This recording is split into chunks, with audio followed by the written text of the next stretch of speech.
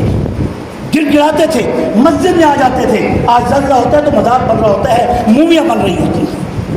اب تو حرم میں سرزمین کے اندر بھی حاجی پہلے اپنی مووی نہ بنائے تو اس کا حج بھی قبول نہیں ہوگا۔ عمرہ کرنے والا جب تک مووی نہ بنائے بیت اللہ کی، اس وقت تک اس کا عمرہ بھی نہیں ہوتا۔ یہ کیا عمرے ہیں، یہ کیا حج ہیں، کیا زکاتیں ہیں، یہ کیا قربانی ہیں؟ جب فرشہ روح قربانی سے ہم دور ہو چکے ہیں، کس منہ سے شفاعت کے طلبگار بنیں گے؟ دامان محمد کو تو ہم چھوڑ چکے ہیں، دامان محمد کو تو ہم چھوڑ چکے ہیں۔ ہم سنتوں پہ عمل کرتے ہوئے شرماتے ہیں، داڑھی رکھتے ہوئے شرماتے ہیں، سر پہ رومال رکھتے ہوئے شرماتے ہیں، مسجد میں آتے ہوئے شرماتے ہیں، اپنی شلوار کو ٹخنوں کے اوپر رکھتے ہوئے یہ شعار ہیں وَمَن يُعَظِّمْ شَعَائِرَ اللَّهِ فَإِنَّهَا مِن تَقْوَى الْقُلُوبِ۔ اللہ کے پاک پیغمبر کو اللہ نے قرآن میں کہا کہ سب سے پہلے شعائر کو اپنی امت پر لازم کرو، جب تک کہ لازم نہیں کرو گے اس وقت تک مسلمان کہلوانے کے حقدار نہیں بنو گے۔ وَمَن يُعَظِّمْ شَعَائِرَ اللَّهِ، جو ان شعائر کو، ان نشانیوں کو، ان پگڑیوں کو، ان ٹخنوں سے اوپر شلواروں کو اور یہاں داڑھیوں کو جب تک اپنا موٹو نہیں بناؤ گے اس وقت تک قوم یہود، قوم اسرائیل، قوم لوط یہ آگ سے کبھی نہیں ڈرے گی۔ وَأَعِدُّوا لَهُم مَّا اسْتَطَعْتُم مِّن قُوَّةٍ وَمِن رِّبَاطِ الْخَيْلِ تُرْهِبُونَ بِهِ عَدُوَّ اللَّهِ وَعَدُوَّهُ، تم جتنے بھی ہتھیار تیار کر لو، یہ تمہارے ہتھیار صرف بنیاد مخصوص صرف انڈیا کے لیے تھے، صرف انڈیا کو دکھانے کے لیے تھے کہ یہ بنیاد مرصوص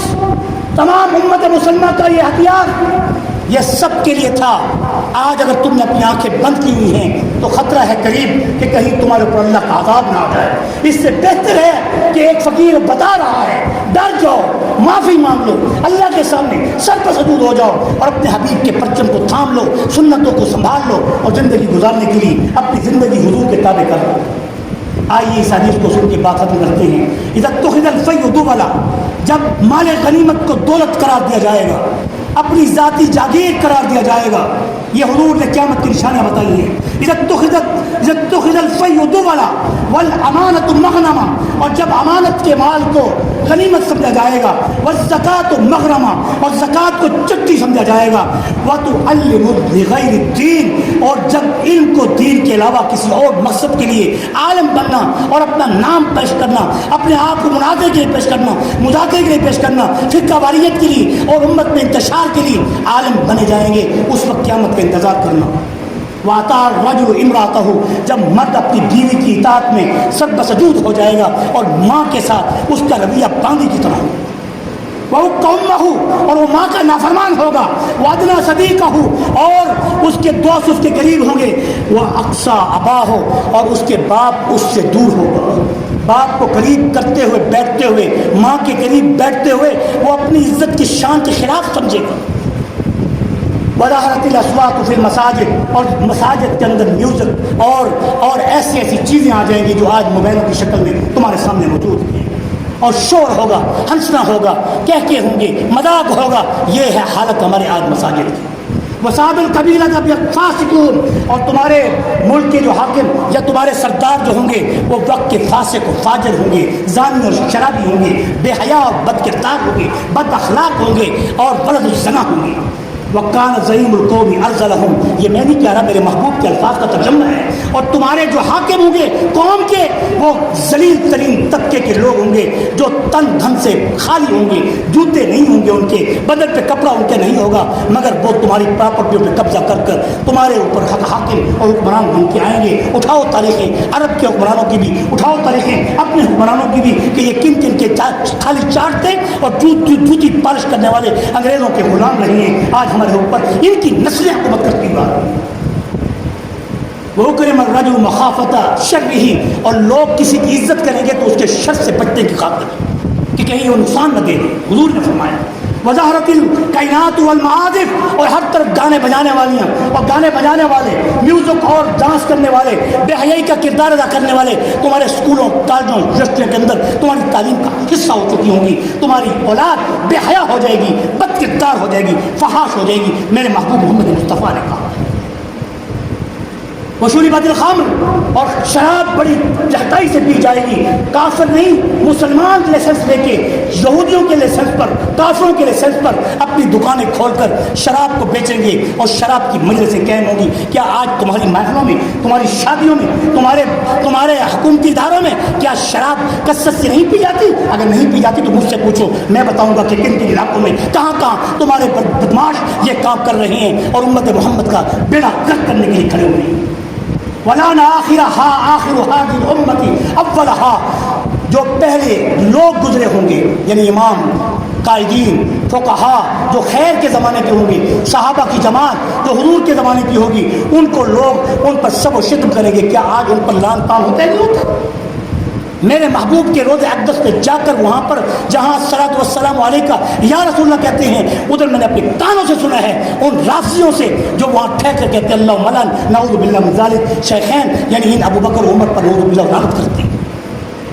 یہ ہے حالت ہماری. حضور نے پہلے فرما دیا تھا فارتقبوا عند ذلک ریحا حمراء, سن لو. پھر اس کے بعد سرخ آندیاں چلے گی, سرخ ہوائیں چلے گی, سخت ترین ہوائوں کے جھونکے آئیں گے. اسلام آباد تمہارے سامنے ہے, پاکستان کے خطے تمہارے سامنے ہیں, اور اب آنے والے دنوں میں اور بہت بڑے ہولناک واقعات ہونے والے. ڈر جاؤ اللہ سے. وزلزلتاً, زلزلے آئیں گے کثرت کے ساتھ. وخسفاً, دھنسنے کے واقعات ہوں گے. تمہاری بڑی بڑی بلڈنگیں دھنس جائیں گی. آسمان پر جو باتیں کرتی ہوئی لہراتی ہوئی یہ بلڈنگیں زمین دود ہو جائے گی. ومسخن, تمہارے چہرے بھی مسخ ہو جائیں گے. زہرن بھی اللہ کے محبوب فرما رہے ہیں, حالانکہ حضور نے فرمایا میری امت کے چہرے مسخ نہیں ہوں گے, مگر قیامت کی نشانیوں میں یہ بتا دیا کہ مسخ بھی ہو, چہروں پر نور اٹھ جائے گا. وقصفاً, اور پھر اس کے بعد تمہارے اوپر پتھروں کی بارش ہوگی. وآیات تُطَاعَ